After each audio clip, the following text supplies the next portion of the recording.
नमस्कार मित्रों, मैं डॉक्टर IP सिंह। महाराजा सूरजमल ब्रिज विश्वविद्यालय भरतपुर की वार्षिक परीक्षाएं चल रही हैं। आज कुछ बच्चों ने संपर्क किया। उन्होंने BA पार्ट फर्स्ट, सेकंड और थर्ड के लिए जनरल हिंदी और हिंदी लिटरेचर के लिए कुछ गाइडलाइन मांगा, तो मैंने उनकी जो मदद की उसी को टाइप करके PDF बना करके आपके लिए डाल रहा हूँ। तो ये वीडियो जो है वो BA के अनिवार्य हिंदी के लिए है, और इसमें रेगुलर और प्राइवेट, स्वयं पाठी और नियमित विद्यार्थी दोनों के लिए मैं कुछ महत्वपूर्ण प्रश्न दे रहा हूं, क्योंकि इसमें सारे प्रश्नों पर गेस लगाना, अनुमान लगाना संभव नहीं है। तो पहले देखें इसका पाठ्यक्रम क्या है। तो पाठ्यक्रम है 50 नंबर की किताब है, जिसमें गद्य खंड है बड़े घर की बेटी, एक कहानी है प्रेमचंद जी की। प्रणाम संस्मरण है महादेवी वर्मा जी का। 22 वर्ष बाद संस्मरण है बनारसी दास चतुर्वेदी का। और चौथा पाठ है शनि सबसे सुंदर ग्रह, ये विज्ञान का लेख है गुणाकर मूले जी का। पांचवा पाठ है गेहूं और गुलाब, ये निबंध है राम वृक्ष बेनीपुरी का। और अगला है सूखे चेहरों का भूगोल, ये निबंध है मणि मधुकर का। सातवां पाठ है मजदूरी और प्रेम, निबंध है सरदार पूर्ण सिंह जी का। आठवां है राजस्थान की सांस्कृतिक धरोहर, निबंध है अगरचंद नाटा जी का। नौवां पाठ है राष्ट्र का स्वरूप, निबंध है वासुदेव शरण अग्रवाल का। और 10वां है ठिठुरता हुआ गणतंत्र, ये व्यंग्य है हरिशंकर परसाई जी का। तो ये इसी में से 10 पाठ पद्य खंड के हैं। कबीर 5 पद हैं, सूरदास 5 पद हैं, तुलसीदास 5 पद हैं, रहीम के 2 पद और 10 दोहे हैं, पद्माकर 4 कवित्व और 2 सवैया है, मैथिली शरण गुप्त के साकेत अष्टम सर्ग से कुछ निर्धारित पद हैं, प्रसाद की कामायनी श्रद्धा सर्ग से निर्धारित पद हैं, पंत के प्रथम रश्मि छंद 1 से 13 और भारत माता कविता है। इसके बाद निराला के 3 पद हैं, और रामधारी सिंह दिनकर रश्मि रथी जो तृतीय सर्ग है उसके कुछ निर्धारित पद हैं। आपका इस साल का जो प्रश्न पत्र होगा, पिछले को मत देखिएगा, वो आएगा। पहला प्रश्न संभवतः है व्याख्या, गद्य या पद्य से 1 और 2 आगे पीछे हो सकते हैं, उसे होना ही चाहिए कि 2 गद्य से व्याख्या आएगी। का ख आंतरिक विकल्प दे होगा तो 5-5 नंबर की 2 व्याख्या 10 अंक। दूसरा व्याख्या 2 पद्य से आएगी, आंतरिक विकल्प दे होगा, ये भी 10 अंक के होंगे। क में 2 आएंगे, ख में 2 आएंगे, एक एक करना है। तीसरा आलोचनात्मक प्रश्न 2 गद्य से आएंगे, आंतरिक विकल्प दे होगा, ये 7.5 अंक के होंगे, 15 अंक। और आलोचनात्मक प्रश्न 2 पद्य से आएंगे, इनमें भी आंतरिक विकल्प दे होगा, और ये होंगे 7.5 15 अंक के। अब व्याकरण जो है वो ध्यान रखिएगा कि ये व्याकरण लगभग कक्षा 8-9 से शुरू हुआ है, और ये आपके B.Ed और RS की तैयारी तक ये व्याकरण कहीं न कहीं घूम फिर करके आपको तैयार करना पड़ता है। इसमें निबंध लेखन शब्द सीमा करीब 300 शब्द होंगे। 8 अंक का पत्र लेखन, इसमें दिया है शासकीय, अर्धशासकीय, परिपत्र, अधिसूचना, कार्यालय ज्ञापन, कार्यालय आदेश और विज्ञप्ति। तो ये 2 करने पड़ेंगे, 8 अंक का आएगा। इसके बाद संक्षेपण विकल्प दे होगा, माने 2 भी संक्षेपण है, कोई एक करना होगा, 5 अंक। पल्लवन, इनमें भी विकल्प होगा, 4 अंक का। शब्द निर्माण की प्रविधि, उपसर्ग, प्रत्यय, संधि, समास 5 अंक का। वाक्य शुद्धि या शब्द शुद्धि 5 अंक का। मुहावरे 5 अंक का। पारिभाषिक शब्दावली 5 अंक की। और व्याकरणिक कोटियाँ, संज्ञा, सर्वनाम, विशेषण, क्रिया और क्रिया विशेषण जो आप कक्षा 8 से पढ़ते आ रहे हैं, ये 5 अंक का आएगा। तो ध्यान रखें मित्रों, इसमें 2 गेस मैं डाल रहा हूँ। जो वर्ष 2023 की परीक्षा हेतु नियमित परीक्षार्थी उनके लिए ये महत्वपूर्ण प्रश्न है। बड़े घर की बेटी कहानी की मूल संवेदना बताएं। नंबर 2, सूखे चेहरों का भूगोल पाठ के आधार पर राजस्थानी जीवन शैली पर प्रकाश डालें। नंबर 3, मजदूरी और प्रेम निबंध में व्यक्त विचारों पर प्रकाश डालें। राष्ट्र का स्वरूप निबंध का सारांश प्रस्तुत करें। और नंबर 5, ठिठुरता हुआ गणतंत्र में प्रस्तुत व्यंग्यात्मक संदर्भों पर प्रकाश डालें। ये 5 प्रश्न आपको तैयार करने ही हैं, क्योंकि गेस के आधार पर 2-2-4 आएंगे विकल्प।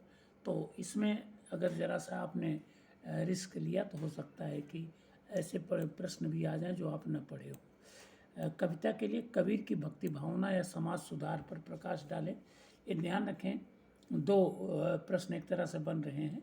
हालांकि बड़ी क्लास में बनता है कबीर समाज सुधारक हैं, कवि हैं या भक्त हैं, तो आता है कि नहीं कबीर तीनों ही हैं। तो वो प्रश्न तो संभावित नहीं है, लेकिन इसको तैयार करिएगा। सप्रमाण स्पष्ट करें कि रहीम को नीति निर्धारक कवि हैं। तो निश्चित रूप से जो रहीम हैं वो नीति निर्धारक हैं। आप देखिएगा बहुत सी बातें इन्होंने कही हैं, और विशेष करके जब अकबर के दरबार से इन्हें हटा दिया गया था। अगला जो प्रश्न है, सब पद्माकर को श्रृंगारिक कवि कहना संगत है, स्पष्ट करें। तो ये सकारात्मक प्रश्न है। वो वास्तव में श्रृंगारिक कवि हैं, उसी तो रीतिकाल के अधिकतर कवि श्रृंगारिक ही हैं। क्या पंत को प्रकृति का सुकुमार कवि कहना संगत है, स्पष्ट करें। तो थोड़ा सा देख लीजिएगा, क्योंकि बहुत बड़े बड़े उत्तर आपको नहीं लिखने हैं, 1.5 पेज के लिखने हैं। और दिनकर को राष्ट्रीय चेतना का कवि कहना कितना संगत है, सुधारण स्पष्ट करें। आपको मालूम ही है कि दिनकर राष्ट्रीय कवि के रूप में ही माने जाते हैं, हमारे राष्ट्र कवि हैं वो। जो निबंध संभावित है मेरे विचार से, आतंकवाद, आपका प्रिय रचनाकार, मोबाइल फ़ोन की विसंगतियाँ, पर्यावरण प्रदूषण और युवा पीढ़ी का भटकाव। इनमें कुछ आगे पीछे पूंछ लगा सकते हैं, तो ये देख लीजिएगा। 8 नंबर का ये। और पत्र का प्रारूप, शिकायती पत्र, कार्यालय आदेश, अर्ध सरकारी पत्र और निविदा। तो मित्रों, इसमें 2 पत्र आएगा, इसलिए चारों के एक एक उदाहरण आप देख लें तो ज़्यादा अच्छा है। तो ये तो रहा इनके लिए। और इस प्रकार से 15 और 8 और 8 16 अगर आप देखें तो आपका ये 15-15 30 अंक का ये तैयार हो गया जो मैंने दिया है। और 4 8 और 8 16 ये, तो 30 10 40 46 नंबर का ग्रेस मैंने लगा करके आपको दिया है। बाकी का आपको कुछ अपने आधार पर तैयार करना है, और कुछ पहले भी पूर्व ज्ञान आपको है, कक्षा 7 और 8 से आप ये पढ़ते चले आ रहे हैं। अब वे बच्चे जो प्राइवेट दे रहे होंगे उनके लिए है, प्रणाम, संस्मरण का संक्षिप्त परिचय दीजिए। एक बार देख लीजिएगा। माधवी वर्मा जी रविन्द्रनाथ टैगोर के प्रति ये निवेदन करती हैं। सूखे चेहरों का भूगोल पाठ के आधार पर राजधानी जीवन शैली पर प्रकाश डालिए। तो ज़रा सा देख लीजिएगा, गरीबी के संदर्भ है। मजदूरी और प्रेम निबंध में व्यक्त विचारों पर प्रकाश डालें। राष्ट्र का स्वरूप निबंध का सारांश प्रस्तुत करें। और 5वां, राजस्थान की सांस्कृतिक धरोहर में प्रस्तुत संदर्भों पर प्रकाश डालें। ये 5 क्वेश्चन महत्वपूर्ण है, इनमें छोड़िएगा मत। नंबर 6 अर्थात पहला प्रश्न जो पद्य से आएगा, आलोचनात्मक, सूरदास के वात्सल्य वर्णन पर प्रकाश डालें।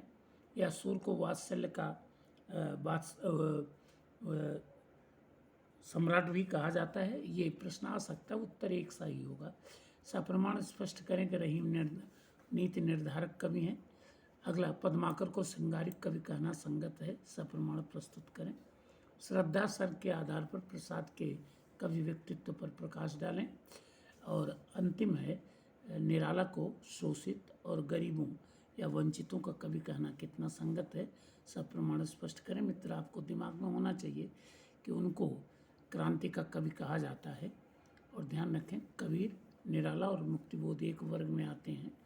निबंध जो महत्वपूर्ण हैं वो हैं आतंकवाद, बेरोजगारी, मोबाइल की विसंगतियाँ, बढ़ती महंगाई, राष्ट्रीय संकट, युवा पीढ़ी का भटकाव।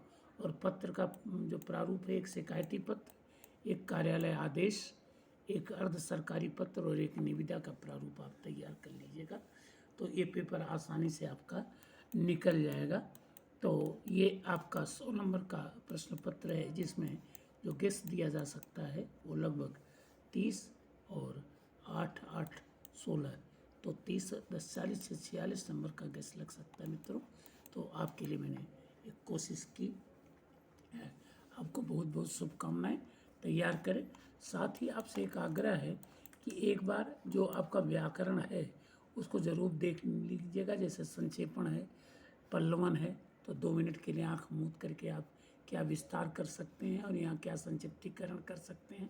संधि समास प्रत्यय उपसर्ग आप पढ़ते आए हैं, शब्द शुद्धि वाक्य शुद्धि आप पढ़ते आए हैं, मुहावरे आपके जहन में होने चाहिए। ज़्यादातर आपसे वाक्य में प्रयोग पूछा जाता है ताकि उसका अर्थ निकल आए। पारिभाषिक शब्दावली नई ज़रूर है थोड़ी सी, 5 अंक का ये RS तक आपको परेशान करेगी। इसमें किसी भी शब्द को इस तरह से नाम दिया जाता है, प्राय ये विदेशी शब्द होते हैं, वैज्ञानिक शब्द होते हैं, कि एक ही शब्द में उसका पूरा अर्थ सिमट जाए। जैसे दूरदर्शन है, तो दूरदर्शन टीवी के लिए कहा गया, तो पूरा तो है दूरदर्शन यंत्र, और इसका अर्थ होता है दूर घटित घटनाओं का जो दर्शन करा दे ऐसा यंत्र, लेकिन इसको दूरदर्शन कह दिया गया, इसलिए पारिभाषिक शब्दावली है। जैसे फाइल है तो संचिका है, टैक्स है तो कर है, इस तरह के कुछ शब्द हैं, ज़रूर देख लीजिएगा। और संज्ञा सर्वनाम विशेषण क्रिया और क्रिया विशेषण कक्षा 8 से पढ़ते आ रहे हैं, तो आसानी से ये पेपर एक दिन अगर आप तैयारी कर लेंगे तो अपना जो 1 वीक सीरीज या पासबुक है उससे मुख्य मुख्य चैप्टर से देख लीजिएगा। व्याख्या के लिए ज़रूर आपसे आग्रह करूँगा कि व्याख्या जो पिछले साल आई हैं उन्हें आप छोड़ सकते हैं, पिछला पेपर देख लीजिएगा, लेकिन मेरा यह है कि 5-5 6-6 पद हैं, तो 2-3 घंटे अगर आप देख लेंगे तो पद्य का आसानी से तैयार हो जाएगा। हाँ, गद्य में थोड़ा सा समय लग सकता है। तो उम्मीद है कि आपको ये वीडियो कुछ न कुछ सहयोग देगा। इसके लिए बहुत बहुत धन्यवाद आपको, शुभकामनाएं, अच्छे अंक से आप पास हो। अगले वीडियो में फिर मिलते हैं। थैंक यू, धन्यवाद।